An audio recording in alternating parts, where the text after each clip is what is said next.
Most people who spend a few hundred hours in Tamriel walk away thinking it's a pretty cozy place, all things considered. You've got dragons in the sky, sure, but you've also got cute little wildflowers, a bard at every inn, sweet rolls in basically every drawer, and that one guy who always wants to tell you about his arrow injury. There's a charm to it. It's the kind of fantasy where the worst thing that happens during a normal afternoon is some bandit yelling about your money or your life, and you just laugh because you're already wearing Daedric armor and could probably one-shot him by sneezing. Then you actually start reading the books on the shelves. You start talking to the right people.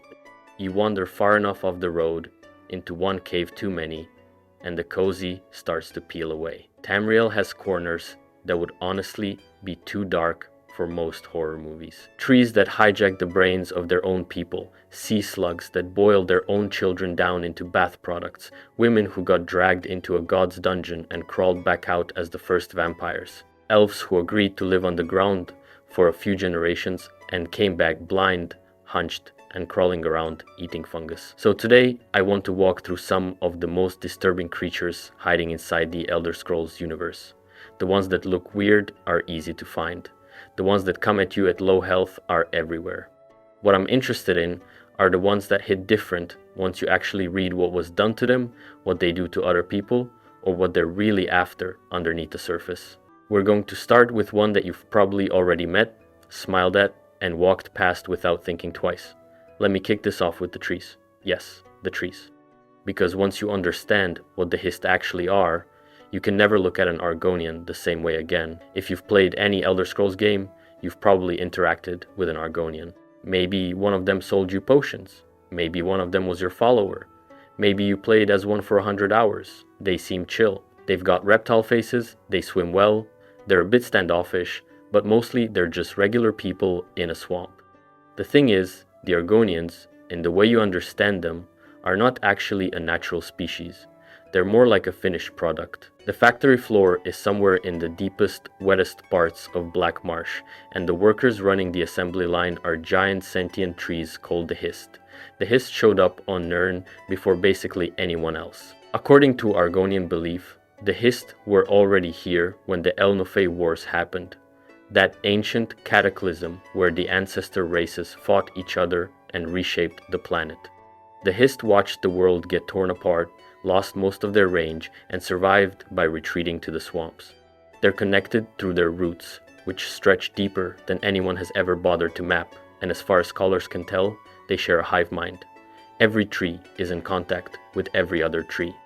The whole forest is basically one being pretending to be many. Here's where it gets weird. Argonian eggs go straight into pools of Hist sap. The sap soaks into the eggs. When the hatchling comes out, the Hist has already started shaping it. Argonians who grow up near a Hist tree look one way. Argonians who grow up far from one look completely different. The Hist actively rewrites their bodies. Argonians born outside Black Marsh, away from a tree, sometimes don't even develop in the same way. The whole person we think of as an Argonian is whatever the Hist decided that hatchling should become. And then comes the sap. Throughout life, an Argonian will lick the sap leaking from a Hist's trunk, and that sap shows them visions. The Hist gives them their name. The Hist suggests their mate. The Hist tells them their purpose. And there's a strong case made by lore writers, including Michael Kirkbride, that drinking the sap means the Hist literally owns your soul. When you die, your memories return to the Hist. The tree drinks you back in. If a non-Argonian drinks Hist sap, things go sideways fast. There's a famous incident in Oblivion where the Blackwood Company smuggled a Hist tree to Leyawiin and started extracting sap to give to their fighters. The sap turned them into bloodthirsty, hallucinating maniacs who could not tell the difference between a goblin and a friendly farmer. They killed everyone they met. The story ends with somebody from the Fighters Guild sabotaging the operation and destroying the tree, which, just to be clear, was the equivalent of murdering a god. But the absolute coldest thing the Hist have done is what they did during the Oblivion Crisis. When Daedra started pouring through gates all across Tamriel, the Hist somehow knew it was coming before everyone else. They sent out a psychic signal across the entire continent telling every Argonian to come home.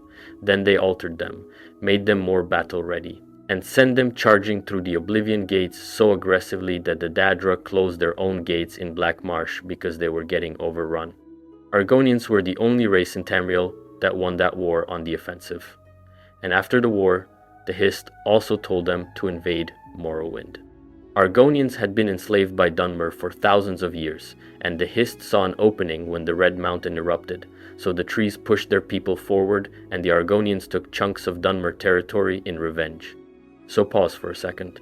The trees called their entire race home from across an empire. The trees told them to fight Daedra, the trees told them to invade a sovereign nation, and the Argonians did all of it. Without question, because of the sap. A scholar in one of the Elder Scrolls Online books actually compared Hist sap to chaotic creatia, the same raw stuff that makes up the realms of Oblivion, as in, the same metaphysical material that demons are made of. The sap is leaking through the trees like blood from a wound, and that wound goes somewhere else. Some lore enthusiasts even suspect the Hist aren't from this world at all. They came from somewhere outside Mundus and got stuck here, which would mean every Argonian alive today is, in a sense, an alien in a costume their alien overlords built for them. The next time you walk into a swampy ruin and see one of these enormous gnarled trees with the strange amber sap leaking down the trunk, just know that thing is awake, it's watching. And it has plans you'll never be told about. Now let me jump from one swamp to another, because while the trees in Black Marsh are quietly remaking their own people somewhere west of Tamriel, on a coral kingdom that almost no one has ever visited and lived to tell about, a different kind of horror is doing something far worse to its own offspring. Let me bring up the Slode. If the Hist creep you out because they shaped their people without asking, the Slode should make your skin crawl because they sometimes eat their people, specifically their own kids. The Slode live on Thras, a half-submerged coral archipelago somewhere out in the Abyssan Sea. They've been there since before recorded history. Most races have never seen one. The few outsiders who have written about them describe massive, slug-shaped, semi-aquatic beings that just keep growing larger the longer they live. There's no upper limit on their size. There's no upper limit on their age. Some old Slodes supposedly get so big they can't support their own weight on land anymore, so they have to live in water just to keep their bodies from collapsing. A Slode begins life as a tiny, shapeless grub. Then it develops into something they call a polywiggle, which is described as a soft, octopus-like little creature that's blind in sunlight. Eventually, if it survives, it grows into the full, hulking, slug-like adult. Here's the part that turns the stomach. Adult Slode don't really do parenting. The closest thing they have to a hero archetype is a Slode who takes slow, careful, deliberate action. The villain in their stories is the Slode who acts quickly. They have no word in their language for adventure. The closest translation is something like tragic disaster. They are the slowest, most calculating, most cold-hearted necromancers Nirn has ever produced. And what they do with their own offspring is collect them. Adult Slode will scoop up their tiny grub-formed children and the larvae they don't want and use them as a key ingredient in something called Slode soap. Yes, Slode soap. The Slode boil down their kids and turn them into a thick alchemical paste that intensifies necromancy spells when used in rituals. Outside of Thras, this stuff is rare and incredibly valuable. Alchemists prize it. People apparently use it as actual cleaning soap on the side, because the Slode have evidently nailed the dual-use angle. It's a great cleanser, very mild, leaves your skin feeling youthful. Also, it's made from murdered baby slugs, so that's the lifestyle. Now let's talk about what they did to the rest of Tamriel. In the year 2200 of the First Era, a plague came roaring out of Thras.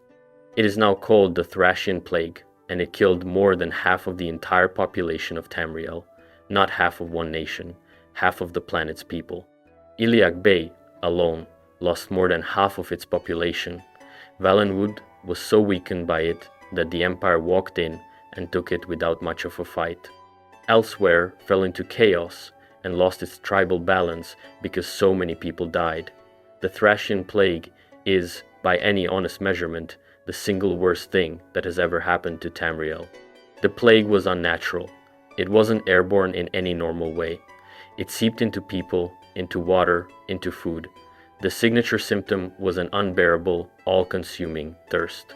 Victims drank themselves into bloated piles of swollen flesh, and then drank more and more until their bones cracked under their own weight from how distended their bodies had become. They drank until they vomited, and then they drank more. The plague was spread by sea beasts. The Sload conjured up infected creatures and sent them onto the coastlines, where they would shamble inland and breathe death into the air. While the populations were collapsing, the Sload landed and sacked the coastal cities, took slaves, and pulled away into the sea before any organized resistance could form. They timed it perfectly. They planned for the long view, the way they always do. What ended the plague was the All-Flags Navy. Imagine the Empire, the High Elves, the Wood Elves, the Bretons, the Red Guards, and Argonian freebooters all setting aside their grudges to band together for one purpose. They sailed to Thras. They slaughtered every Sload they could find, and then, with magic that nobody really understands or wants to repeat, they sank the Coral Kingdoms into the ocean. Thras vanished beneath the waves. It would be many years before it crawled its way back up again, but the Sload still exist. There's also a subspecies, the Sea Sload, who never lived on the surface. They rule undersea kingdoms. They use mind control. They keep deep-sea creatures called Yagra as servants. The Yagra apparently worship the Sea Sload as gods. Imagine being a barnacle-coated fish creature so deep under the ocean that nobody on land has ever heard your name, and your god is a fat slug who's also calling the shots on a soap opera. Even more disturbing, deep in some lost Sload texts, there are references to something called the Elder Distended One. The diary of a diplomat to Thras describes meeting an Elder Distended One in a submerged tower. The being had a corpulent body, a strangely pulsating head, and 3 eyes that opened on its belly. Each of those eyes also functioned as a toothless mouth, and from those mouths came something the diplomat could not bring himself to describe in legible writing. Whatever came out of those belly mouths, the attendant Sload eagerly consumed. That's their leadership. That's what's running the kingdom under the sea. When you connect the Sload to the bigger picture, the necromancy and infanticide and biological warfare are only the start. They have ties to the Daedric princes Namira and Periate. Several scholars suggest the Thracian plague itself may have been the result of bargains struck with one or both of those princes. Namira is the goddess of rot and decay. Periate is the lord of pestilence. If the Sload really did make a pact with one of them to kill half the world, it makes the whole thing even worse, because that means the slugs were just a delivery system, and the actual horror was something they invited in from another plane to do their dirty work. While we're on the topic of beings that crawl out of the sea to drag mortals into nightmare, let me bring up another creature, this one designed not to spread disease across continents, but to swallow you alive in a library. Because there's a place where every book is bait, and the things that swim under the floor are not afraid of you. Let me move on to the Lurker. If the Sload work by patient erosion, the Lurker is the opposite. It is the speed bump version of cosmic horror, the kind that crashes out of black water with no warning at all. The Lurker lives in Apocrypha, the realm of Hermaeus Mora. Apocrypha is the closest thing the Elder Scrolls universe gets to actual Lovecraft. The whole place is described as an endless library, stacked floor to ceiling with black-covered books. Every book contains forbidden knowledge. The skies are green and choked with greasy black clouds. The floor, underneath the library structures, is a roiling ocean of black ink and slithering tentacles. Mortals get pulled into Apocrypha by reading something called black books, which are basically traps disguised as scholarship. Most who go there never come back. Their ghosts just wander the stacks forever, still flipping through volumes, still searching for the next thing they need to know, even though they're already dead. Hermaeus Mora himself appears as a mass of tentacles and eyeballs. He doesn't bother with a humanoid form. The other Daedric princes mostly try to look pretty, or at least look human-shaped, when they want something from a mortal. Mora doesn't. Mora doesn't care if you can stand to look at him. He just wants knowledge. He wants every secret. He wants every memory. And his realm is a trap designed to harvest both. The Lurkers are how the realm bites back when you trespass too far. They are described as towering, fish-like, amphibious humanoids. big slimy skin, long limbs that end in clawed fingers, a mouth full of needle teeth. Their lower arms and legs are armored with thick scales. They live in pools of black ooze that the locals call lurker summoning chambers, just sitting there, motionless, until something living walks too close. Then they come up out of the muck all at once, several feet taller than any mortal who happened to think they had a quiet moment. A lurker fights you in 3 or 4 ways at once. They club you with their massive arms, and the impact alone is enough to stagger most adventurers. They stomp the ground with their long legs, and where they stomp, a writhing nest of tentacles bursts out from underneath, lashing at anyone nearby. They spew dark tendrils from their mouths in a kind of poisonous spray. They spit black bile that can cover huge distances and leaves trails of acid behind. Their skin regenerates while you're hitting it. Their flesh resists poison. They cannot be ragdolled by basic shouts. They are, in every meaningful sense, a wall of meat designed by something that learned about human anatomy by reading a book and then deciding, nope, this is wrong, my version is better. The really upsetting thing is what lurkers are made of, or more specifically, what gets made out of them. There's a kind of armor in Apocrypha called lurker skin armor sheathing. It's harvested from living lurkers.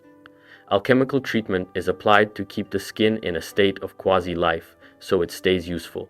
The lore is genuinely unclear about whether the lurkers consent to being skinned alive. Given Mora's general attitude toward his servants, there's a strong implication that nobody asked. There's also a piece of armor called Mora's Whispers, which is shoulder pad shaped and made of scavenged body parts from many of Apocrypha's residents. Lurker skin makes up the outer sheath. The pauldrons have rune-etched tentacles from creatures called Watchers protruding from the sides. Living eyes are embedded throughout the surface of the armor. Sinews from Seekers are sewn through it like thread. So when you kill a lurker, your reward might be a piece of clothing made out of about 4 other dead things, all of which are still partly alive while you wear them. Your shoulder pad is staring at you.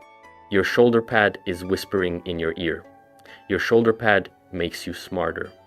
That's the trade. Lurkers can also leak out of Apocrypha into Tamriel.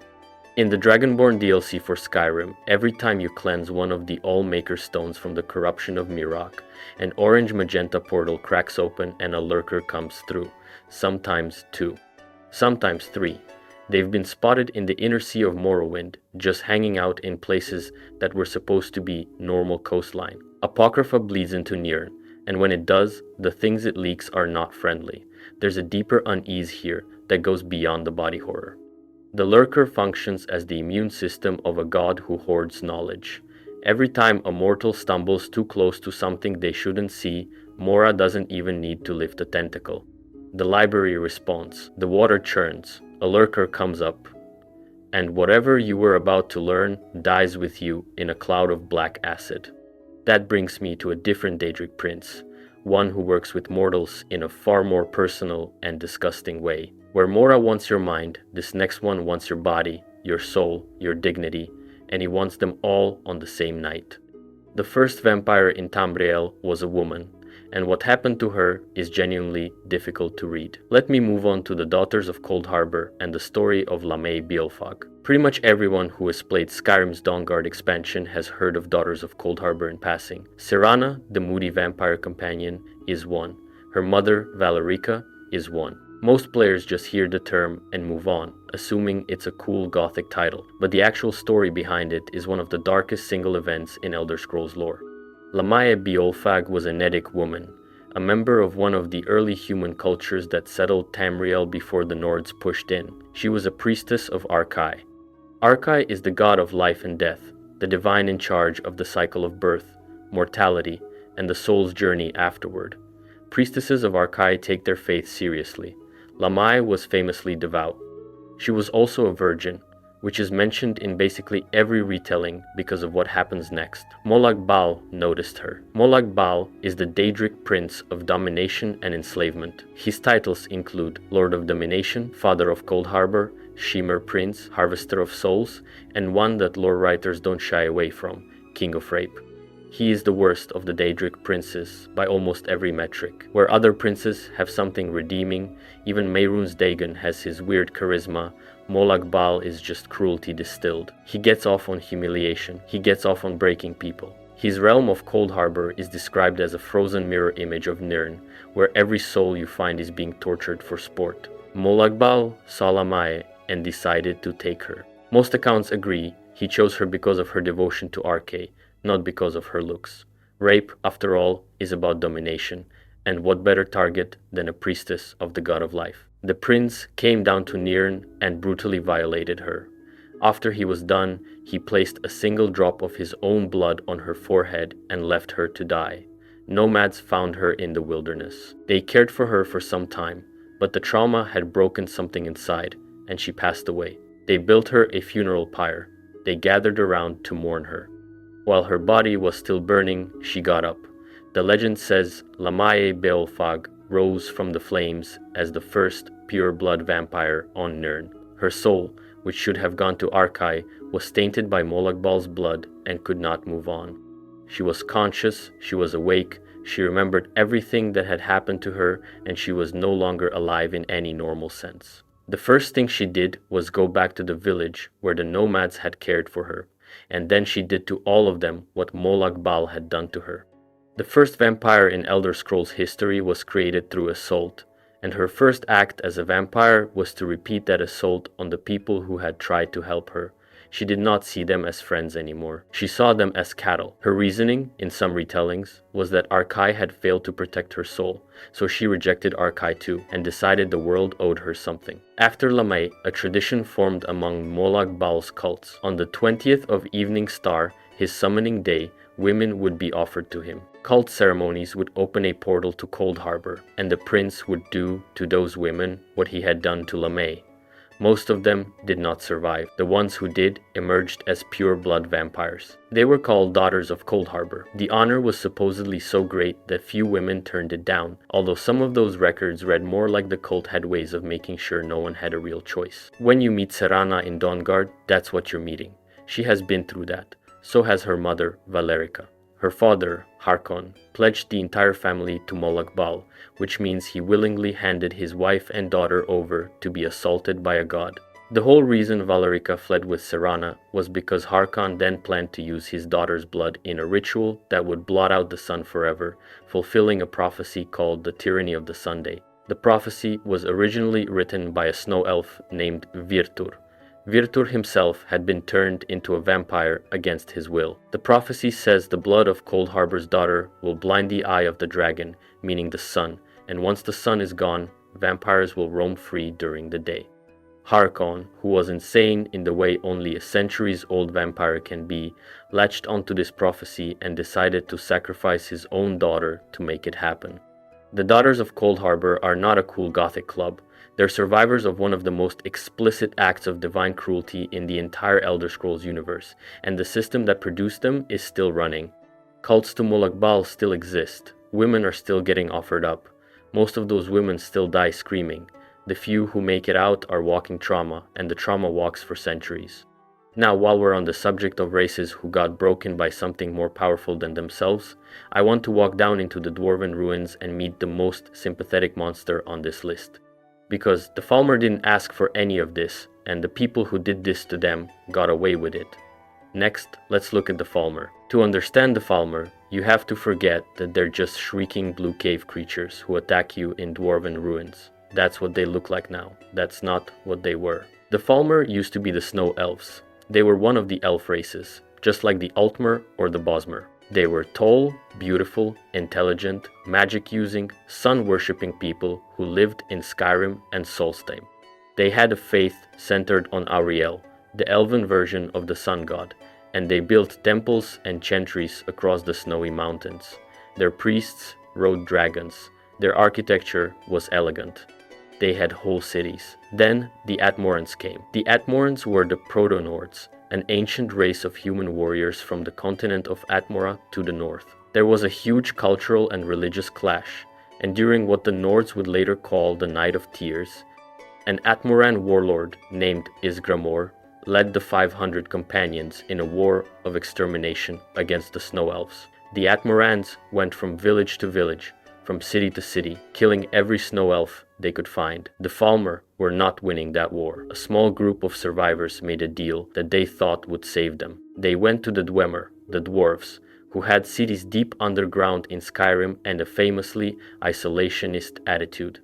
The Dwemer agreed to provide shelter.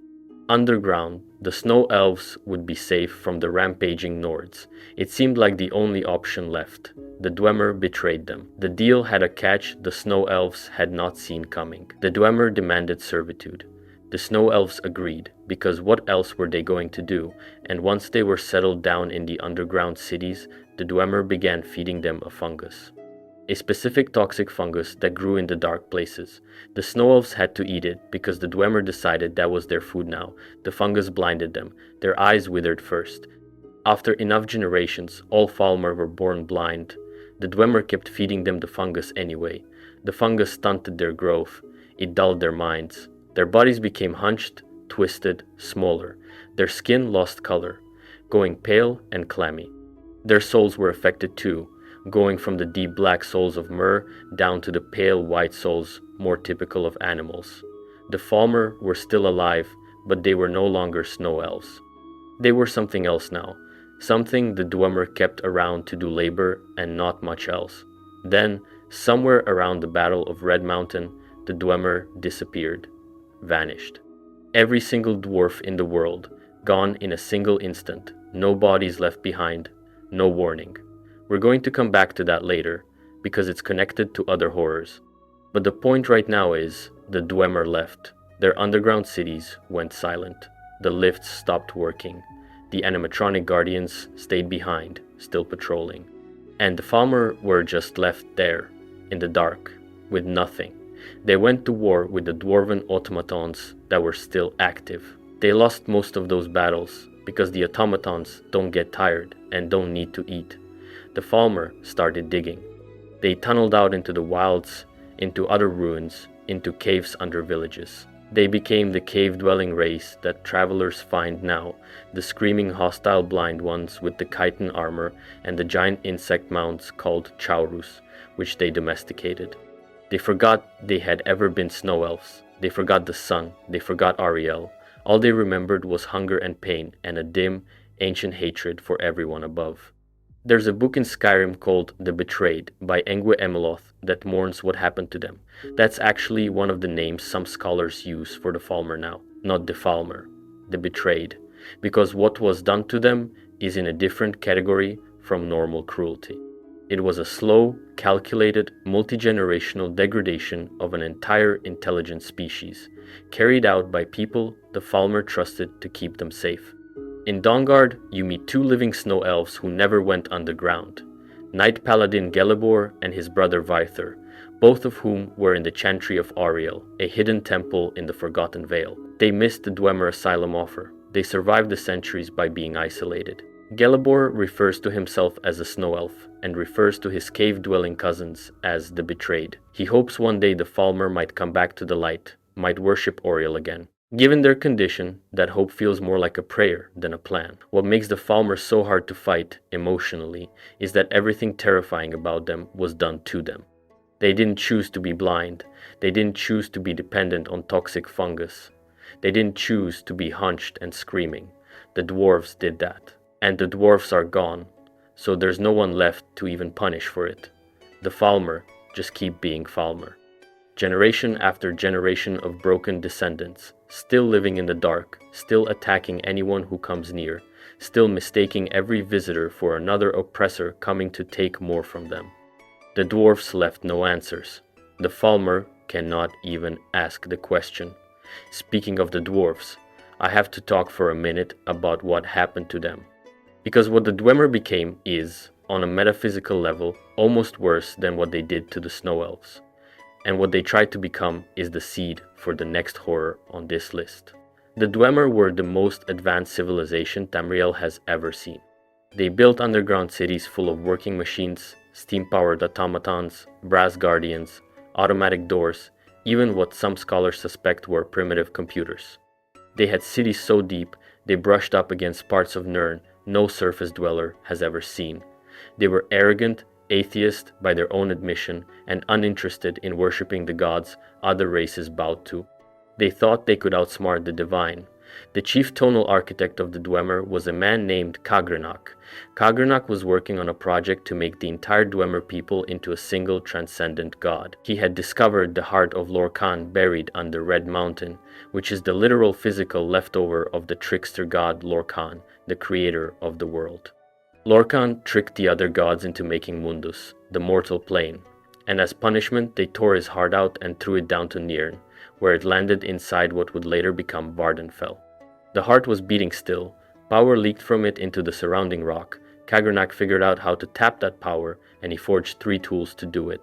Sunder, a hammer to strike the heart. Keening, a dagger to cut its essence. Wraithguard, a gauntlet to keep the wielder from being annihilated by what they were doing. During the Battle of Red Mountain, while the Chimer and the Dwemer were fighting each other on the slopes of the volcano, Kagrenak and his apprentices used the tools on the heart. They tried to turn every dwarf, all at once, into part of a divine machine. What happened next is genuinely unclear. Every Dwemer in the world disappeared, not just on Vardenfell, not just in the underground cities of Skyrim. Every Dwemer everywhere, simultaneously, in a single instant. No corpses, no sign. The cities were left running on their own. Forges still burning. Steam still hissing, just no people. The most popular theory in lore circles is that Kagrenak succeeded in some twisted way.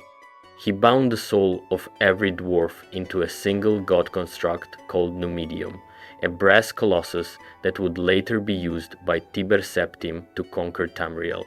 If that's true, every Dwemer in existence still exists, technically, but they exist as raw material in a war machine. They are awake, they cannot speak, they cannot move, they are gears. Other theories say they ascended to a higher plane of existence and just chose to leave. Some say they shifted into mathematical concepts and became ideas instead of beings. One of the texts in Morrowind even floats the idea that they became zero-sum, that the philosophical contradictions in their thinking caught up with them and they erased themselves through the sheer impossibility of their own arguments. Whichever theory you go with, the result is the same. An entire intelligent race gone. Their language reduced to scattered etchings on broken machinery. Their gods, if they had any, forgotten. Their cities turned into dungeons that adventurers loot for scrap metal centuries later. And the heart of Lorkhan was still beating in Red Mountain when the dust settled. Vorin Dagoth was assigned to guard it. We already know what happened next.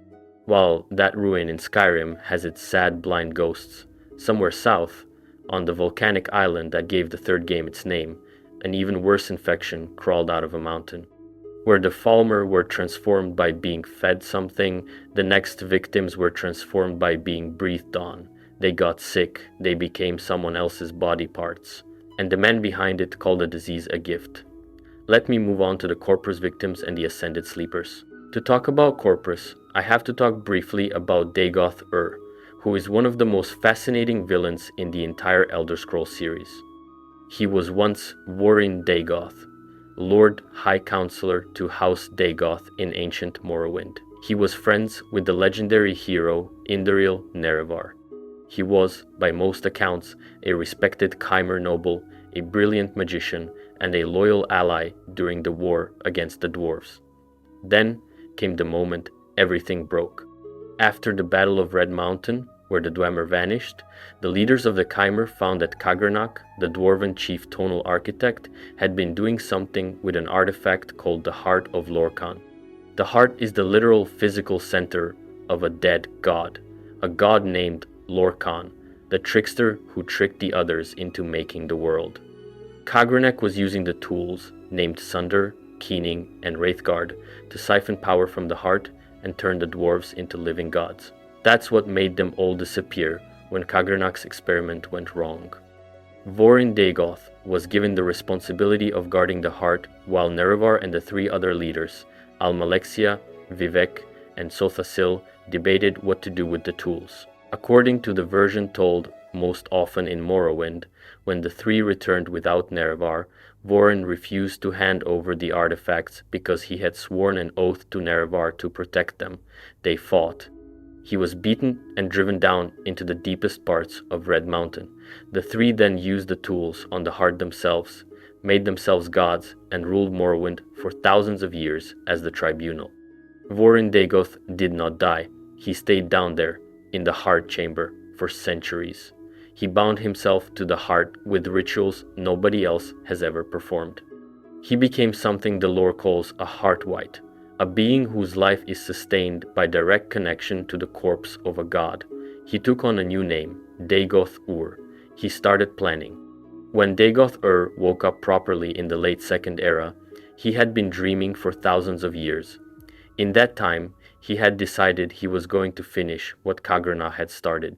He was going to wake up Akula Khan, a giant brass golem the dwarves had been building, and use it to conquer Tamriel. He was going to spread his religion. He was going to turn every Dunmer into one of his children.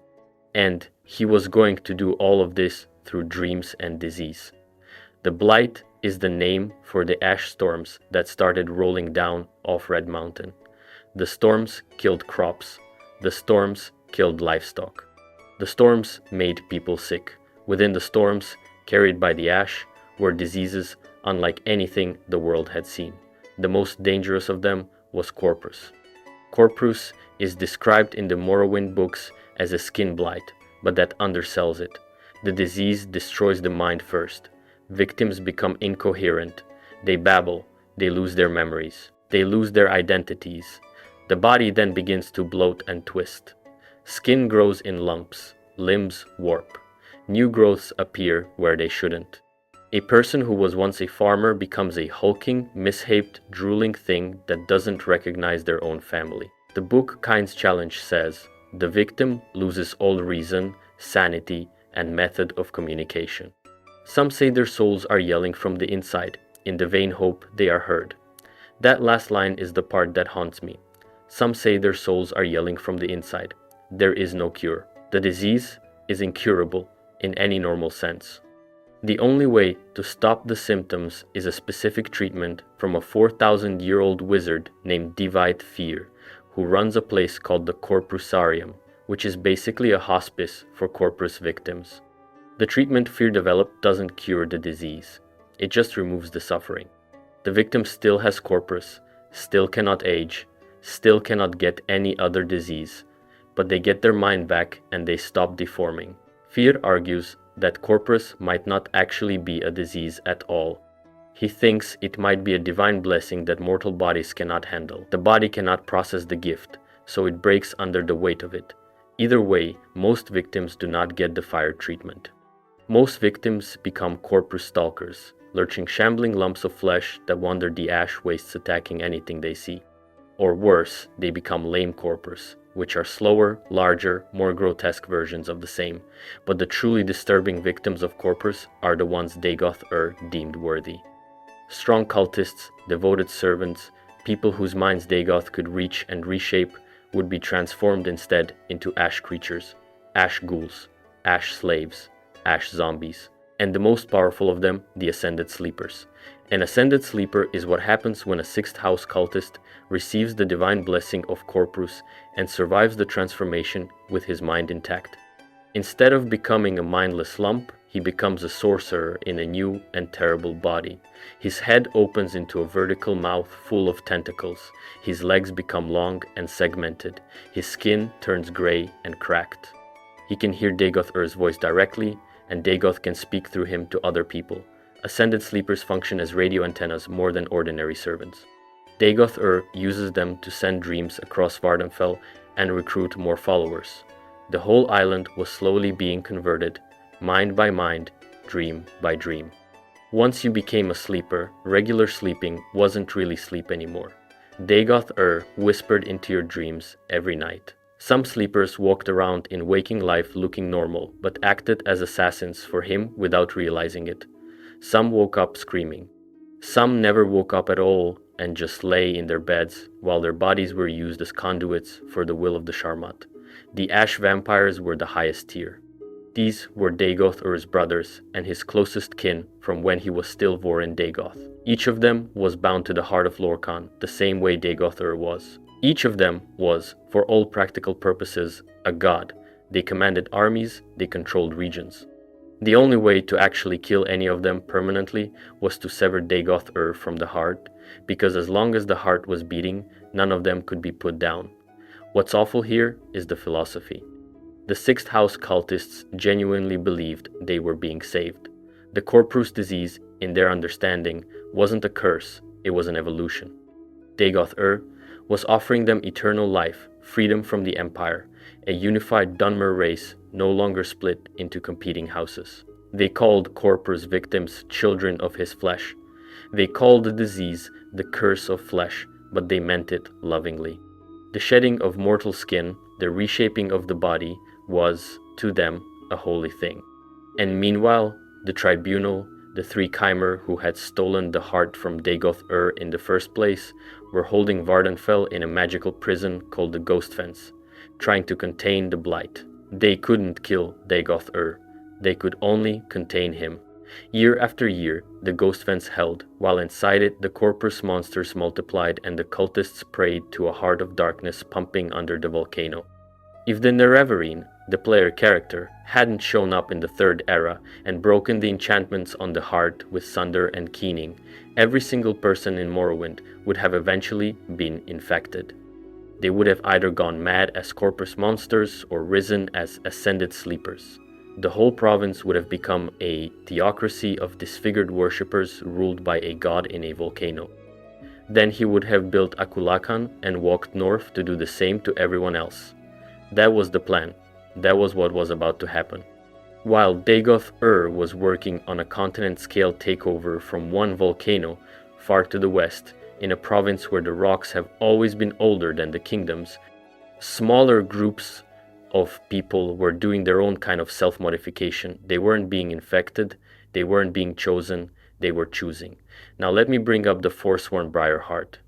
The Reach is a region in western Skyrim, a land of jagged cliffs, twisted woods, and ancient stones. The people who lived there before the Nords showed up are called the Reach folk, and they have a religion and culture that has nothing to do with the Eight Divines. The Reach folk worship nature, ancestors, and a darker pantheon that includes Hagravens, who are bird witches I'll get to in a moment. After the Markarth incident, when the Nords drove the Reach folk back into the hills, the surviving Reach folk reorganized themselves as the Forsworn. They are called the Madmen of the Reach. They wear bones and fur, they live in stone forts, they are at constant war with the Nords for control of the land they consider their birthright. The leadership of the Forsworn is the Hagravens. The most elite warriors among the Forsworn are the Briarhearts. A Briarheart is created through a ritual that, even by Elder Scrolls standards, is genuinely upsetting to watch in-game. You can actually witness the ritual being performed at locations like Bard's Leap Summit and Lost Valley Redoubt. Two Hagravens stand over a Forsworn warrior on what amounts to an operating table. They are chanting. The warrior is stretched out, motionless. The Hagravens then physically cut out the warrior's heart. They pull it out of his chest and drop it into a nearby bowl. Then they take a Briarheart, which is a thorny, blossom-like seed pod made of plant matter, and they place it into the empty cavity where the warrior's heart used to be. And then the warrior gets up. Briarhearts, the alchemical ingredient, can be looted off any dead Briarheart Forsworn. If you pickpocket the Briarheart out of a living one, the warrior dies instantly. The body falls down. A second later, the body returns, but with a hole gaping open in his chest where the heart should be. There is no human heart. There never will be again. The plant pod was the heart. Take it away and the body collapses. This ritual goes back to the legend of Red Eagle, also known as King Faulan, who lived around the year 1028 of the First Era. According to Reach folk legend, Faulan was prophesied to unite the disparate Reach clans against an invasion by the Alessian Empire under Empress Hestra.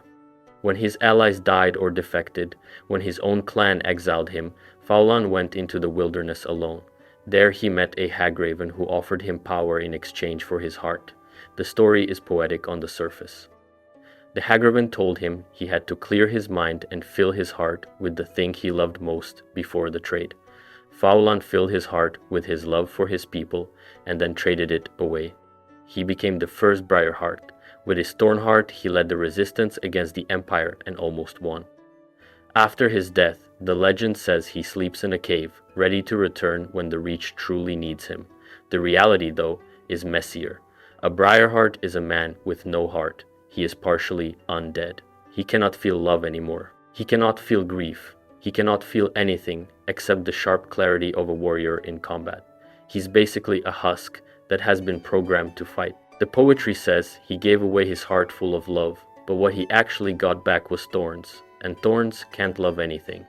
Briarhearts are stronger than normal, forsworn, faster, more aggressive, better with magic. They serve the Hagravens with no questions asked, because the Hagravens are the only ones who can perform the ritual, and the ritual is now their entire identity.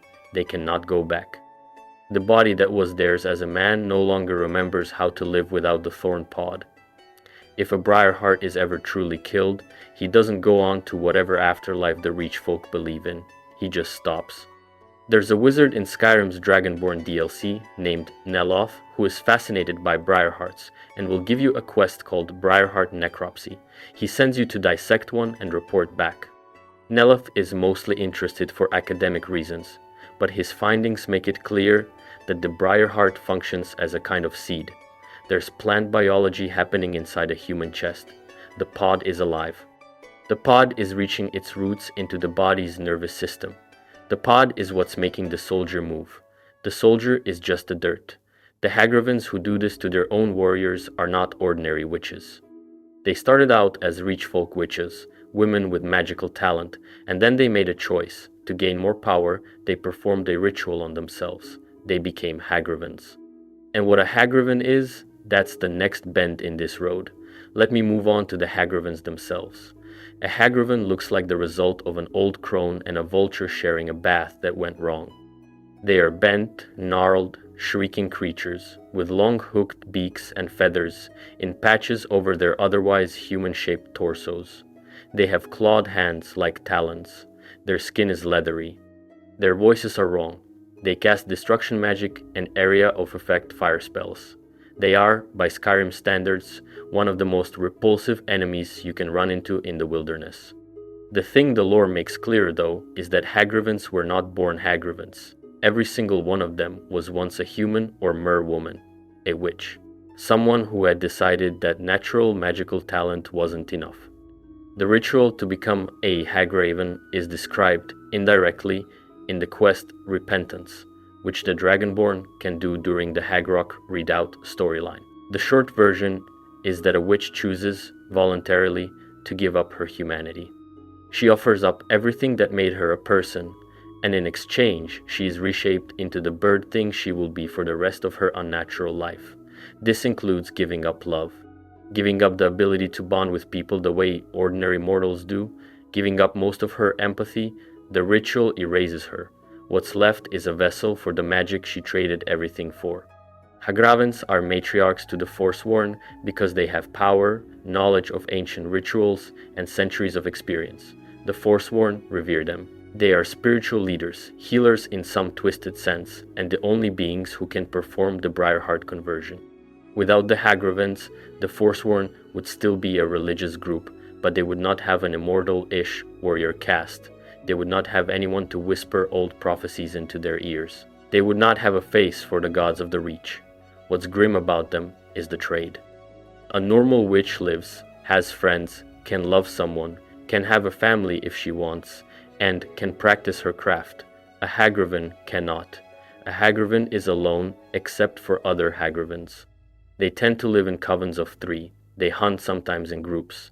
They keep familiar spirits, and they kidnap children for unsavory reasons. There's a quest in Skyrim called Repentance, where a former witch named Ilia tries to stop her own mother, who has been steadily turning herself into a Hagraven and now wants to perform a ritual on Ilia herself, dragging her daughter through the same transformation. Ilia begs the Dragonborn to help her stop her mother. The relationship between mother and daughter has been fully replaced by the appetite of the Hagraven who used to be the mother. There's an even darker thread here. Hagravens are not Daedra. They were not created by some prince. They are not ancient monsters from a forgotten era. They are women who chose this. Every shrieking, leathery, beaked creature you fight in a Skyrim cave was once a person who looked at the cost of becoming a Hagraven and said yes anyway. That choice has to be remade for every new Hagraven. It is a renewable horror. In some Reachfolk legends, the Hagravens used to be honored. They were the wise women, the keepers of memory, the ones who handled the dead, the crones of the village. Over time, the role got darker. The wise woman became the hag. The keeper of the dead became the killer. Whether the Hagravens were always like this and the Reachfolk just romanticized their old role, or whether something genuinely shifted during their long history is not made fully clear. Either way, they're here now. They're squatting in the cliffs of the Reach, performing surgery on living warriors and turning them into torn puppets, and they look like vultures wearing the skin of someone's grandmother. Most monsters in the Elder Scrolls universe got that way because something was done to them. Hagravens are different. Hagravens picked up the knife and pressed it into themselves. That difference is what makes them sit so badly in the throat. While the Hagravens are draining their own humanity for power on Nirn, there's a place beyond Nirn where humanity itself is the currency, and the Bankers are entities that almost no one in any of the games has ever truly seen. They make promises. They tell you it's beautiful. They tell you it's peaceful. And then they keep you forever. Now let me bring up the Ideal Masters and the Soul Cairn. The Soul Cairn is a realm of oblivion, but it isn't ruled by any of the 17 Daedric princes. That fact alone is unusual. Almost every part of Oblivion is the property of one of those princes. Mehrunes Dagon owns the Deadlands. Sheogorath owns the Shivering Isles. Hermaeus Mora owns Apocrypha. Molag Bal owns Cold Harbor.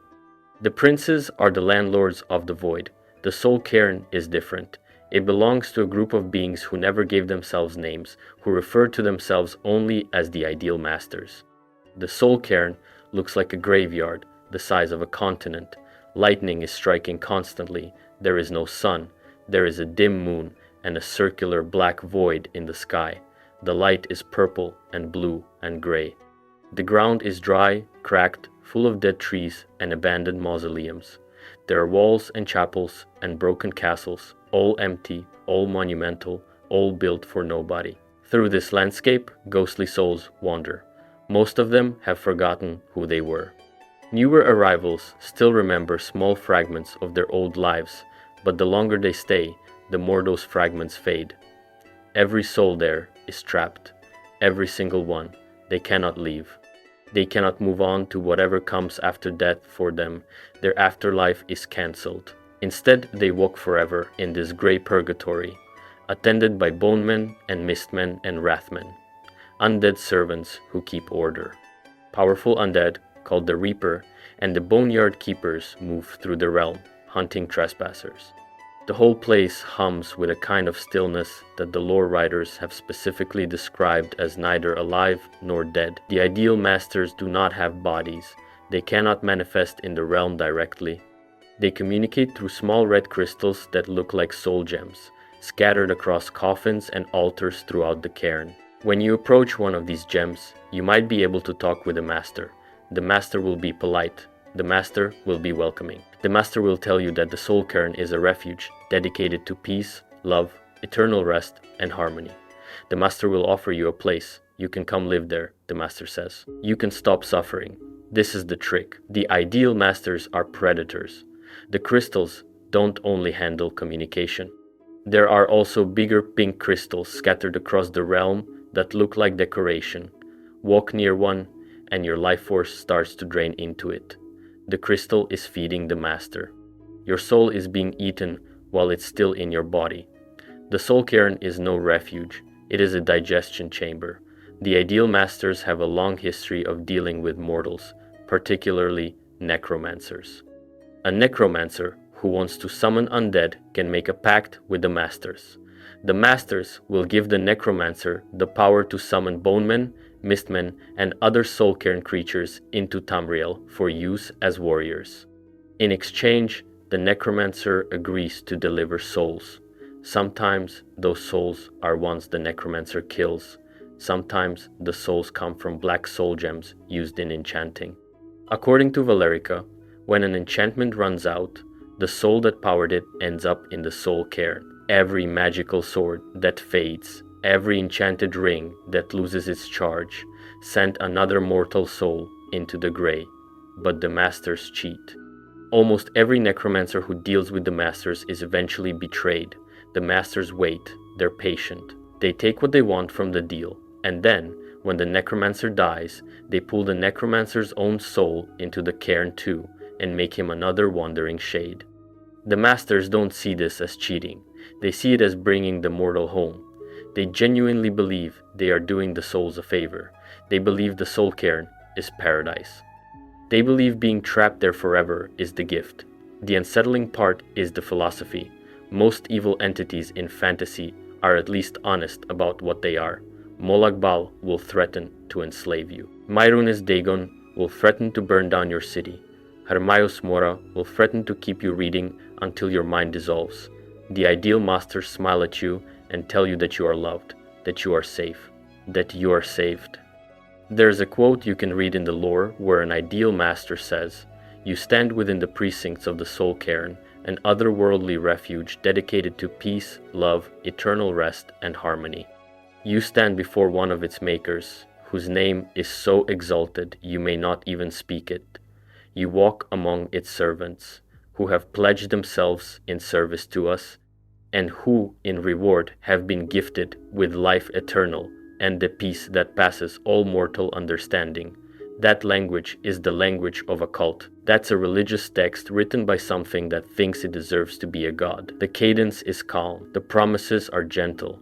The intent is to harvest you." In Battlespire, an old Elder Scrolls game, the player gets to negotiate with the masters more directly, and the developers internally refer to them as gem vampires.